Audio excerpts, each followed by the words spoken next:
To say that I've ever taken a dollar of corporate welfare would be a misstatement. You're certainly entitled to your opinion, but not your own facts.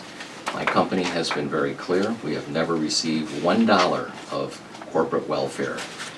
And what I really object to is that, on the one hand, you're so critical, Ms. Tenney, about saying others have taken corporate welfare, and yet your own company has done the same. Libel and slander. Yeah, It's libelous and slander. We have not taken corporate welfare. Here is a let him letter finish. that has been very clearly, it's a matter of public record, that your own company has received an urban development assistance grant. It is not a grant, it is a loan. We pay principal and interest. But it's I have a special It is deal not a done- special deal. Please let him finish. This You is can respond. this is not Oh, yeah. corporate welfare, it is a loan, and we pay Assemblywoman, principal and interest. It is, if you could it is let- just deceitful. It is actually deceitful, and he's used this in a telephone conversation and using online If you phone can just let calling. him finish his statement, then we'll But give it's- you the it's chance false. to. Okay, I understand, but he has the time, so, and then we'll let you respond. It's just a matter of fact.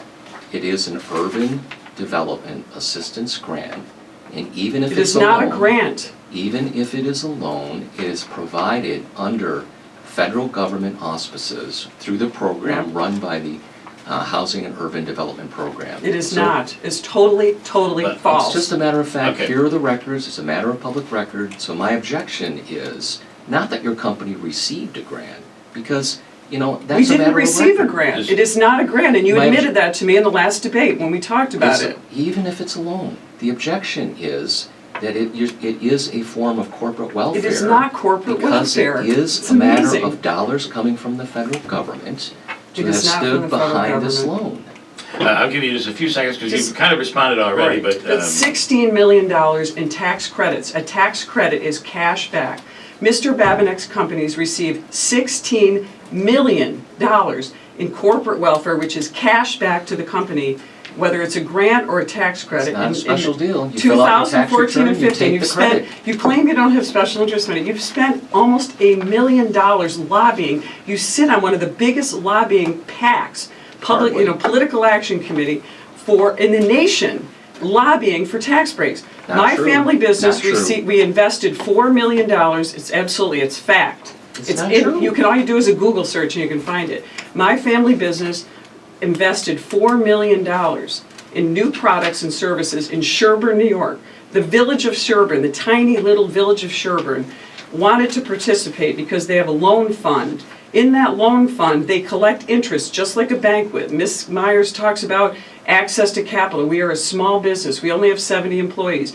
We pay principal and interest. We let them participate in a $4 million loan to create jobs, and we pay principal and interest. The loan is current. I have a letter from the Village of Sherburne showing that it is a loan. A loan is not corporate welfare. It is exactly what companies should be doing. We should be giving I'm money going back to- to our communities. That's what we do. We will dig in on this topic and post the paperwork that both of you guys provide to us. We will do that. I need Kim Myers Yes, to thank you. be able to respond to, I've forgotten what it was at this point, but. It's okay, I know what it is, I know Okay. what it's not, and it just is amazing to me that my opponent would continue to attack a job creator. My family business In employs China. 37,000 people across the United States, thousands of them here in upstate New York. As a matter of fact, we're opening a new distribution center in the 22nd District that's going to employ almost 500 people, even more when we expand it, which hopefully through our growth of our stores in the Northeast, it will expand. That building that land has been purchased by our company. The building is a $100 million building that is being built by our company, and it will yield upwards of anywhere between $7 and $15 million in tax revenue. I don't understand why job creation is such a bad thing. For my opponent, I think she just doesn't really understand economic development. You want to know what's bad about it? I'll tell you. Do I get a chance to respond? I think I'd like to break and we'll come back. It's a really and- important issue, but we can come back to that. Okay, we'll come back to it. If you want to slip it in your next opportunity to speak, we're going to give you that. But I do want to break. We'll come back. It's the 22nd Congressional District debate. Claudia Tenney, Kim Myers, Martin Babinec. We will continue on WIBX. Brief. Alex Gerald is from the Observer Dispatch. He has next question, which will be directed towards Kim Myers. And go ahead. Good Thank you. morning. All right, now this question will probably be a little more tame than the last one probably, but if elected, you would be a new face in Congress. How would you work to make sure that your voice and that of your constituents is heard? Well, thank you, and constituent service is the number one thing that as a representative you do. So you need to be in touch with your constituents. For example, myself, I would have a fully staffed professional office right here in the Utica area as well as in Binghamton. I would make sure that my door was always open. But as far as in Washington as a freshman, you have to be a leader and you have to stand up, which is what I've always done. I've never been one that kowtowed to peer pressure or having to fit in, or someone says this is what you must do. I will be elected to go to Washington to stand up for the people of the 22nd District. That's exactly what I would do. If it's not in line with a particular party or my party or something that I believe in that is the best for the 22nd District, I have absolutely no problem in doing that because that's your job. And I've done that as a county legislator. I've done that on my school board, that sometimes you have very tough decisions to make and people may not like people that you're surrounding yourself with may not like it and may not agree with you, but that's what you do, and I'm very, very comfortable being able to do that. Assemblywoman Tenney. One of the most important jobs in the to serve anyone is in public office is constituent service.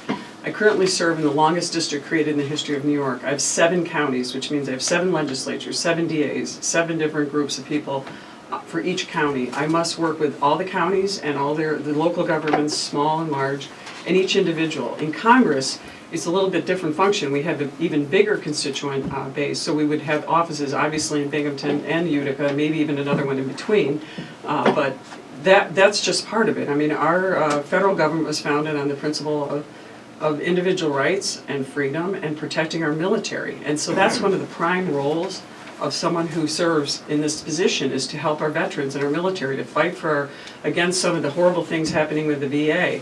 My son, as everyone knows, is a graduate of the U.S. Naval Academy. He's an active duty Marine. I'm a member of the American Legion Auxiliary here in New Hartford. I'm very involved in veterans issues, and those are some of the most dominating, those are the things that dominate constituent service. Helping people with Social Security, something that I think we need to preserve. It's not an entitlement. Social Security is something people need. I came from a middle-class family. We depend on Social Security. We depend on Medicare. My parents did. And I will preserve that and will not take it away as the phony ads claim. I will preserve that for future generations. Martin Babinec. Constituent service is important. Our congressman today tells me they get about 1,000 cases a year in which request for assistance is given. And in order to have that kind of volume and dealt with in an expedient manner, it means having team and a process to make sure it gets done right. Business people, especially in having larger companies, we know how to do this, and I'm very confident I will be delivering exceptional constituent service.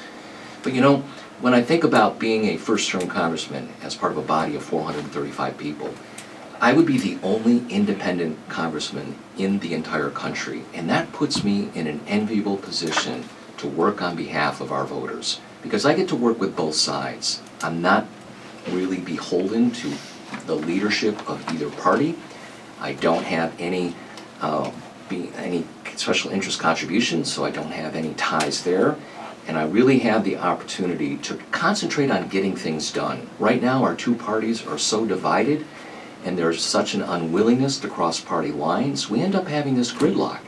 We want our Congress to pass laws and do the things that need to be done, and yet the partisan divide is so great, things are not getting done. I seek to change that. Kim Myers. Oh, I'm sorry, I'm just continuing to roll. I should say Sean Martinelli of UT. Yeah. Yes, thank you, Bill. Current Representative Richard Hanna has publicly stated he would support term limits in Congress. My question to all of you is, what are your thoughts on term limits in the House and if they should be mandatory? We got Let's be first. Assemblywoman. Yeah, obviously I term limited myself in the state assembly, although my opponents keep calling me a career politician, including Mr. Babinec. When I got elected to office when I'm 50, I'm only 55 now. I think it's an interesting thing. I have actually proposed and term limited myself. I could actually go into the state assembly and get a huge raise, which I voted against next year. Isn't that what a career politician would do? I support term limits. I support a constitutional amendment to change that. I like to say that I term limited Richard Hanna. He would be running for this position, and neither one of these two would be here because I had the courage to stand up for our principles, to protect our community. And I think that's something that neither one of them have shown. They are worth between $50 and $150 million. They're both spending a fortune to try to buy this race. I'm the only one that's here and has been fighting the battle, whether it's constituent services. Mr. Babinec talks about I get to work with both sides. We all work with both sides. I work in the state assembly where the makeup is 107 Democrats to 43 Republicans. I have more bills passed in my freshman class that are laws now because I have to work with Democrats. We haven't had a bill passed the state assembly without Democratic co-sponsorship since 1974. right. I've demonstrated my ability to work with both sides. Martin Babinec.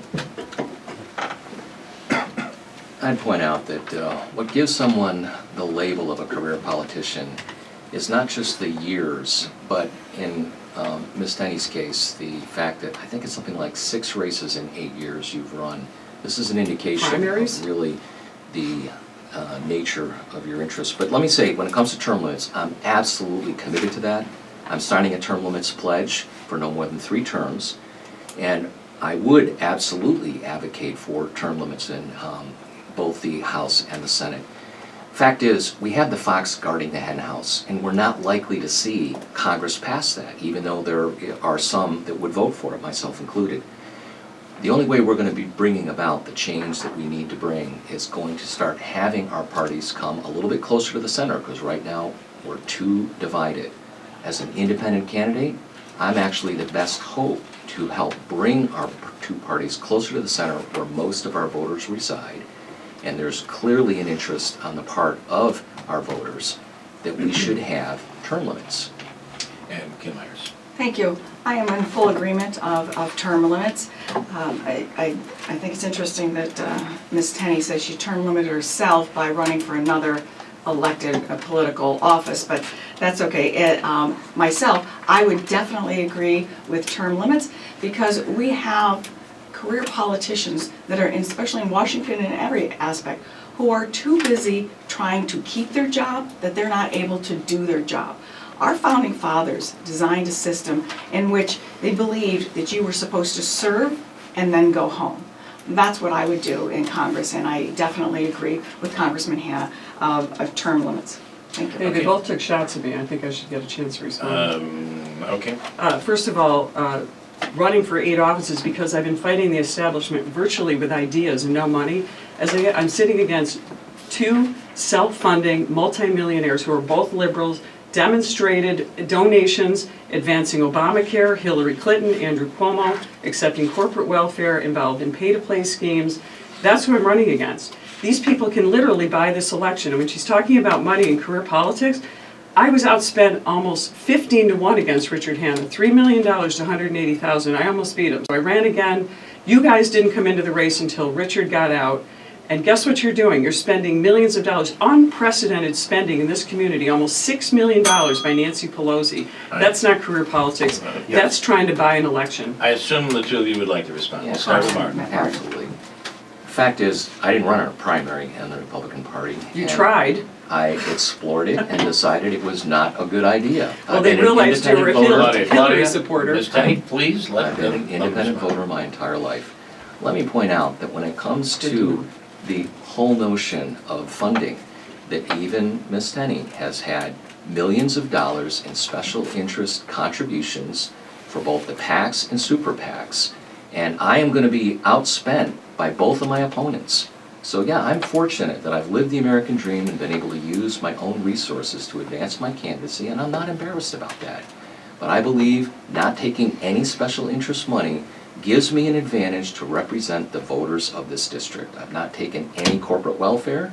You keep saying that that's the case. There is not a dollar that has tax credits are not corporate welfare. Absolutely. You have, when you fill out your return, if you're eligible for a credit, you take it. It's just that simple. And Kim Myers.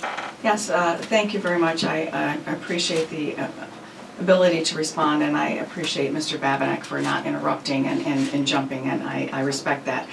As far as the shots at both myself and, I'm not speaking for Mr. Babinec, about how much we're worth. I'm not sure that's relevant in a election. I would ask that would the voters prefer to have somebody who's taking nothing and created it into something great, that's a huge job creator, that employs lots of people, that is an American success story. Okay, if that's what I'm guilty of, then apparently that's what I'm guilty of. But as far as all the other accusations, I'm proud to say that over 75% of the donors to my campaign have donated $100 or less. We are in a race that is costing way too much money. And Ms. Tenney is missing the point about the millions and millions of dollars that is being spent in her campaign by the National Republican Committee. So what's good for the goose is good for the gander. Okay.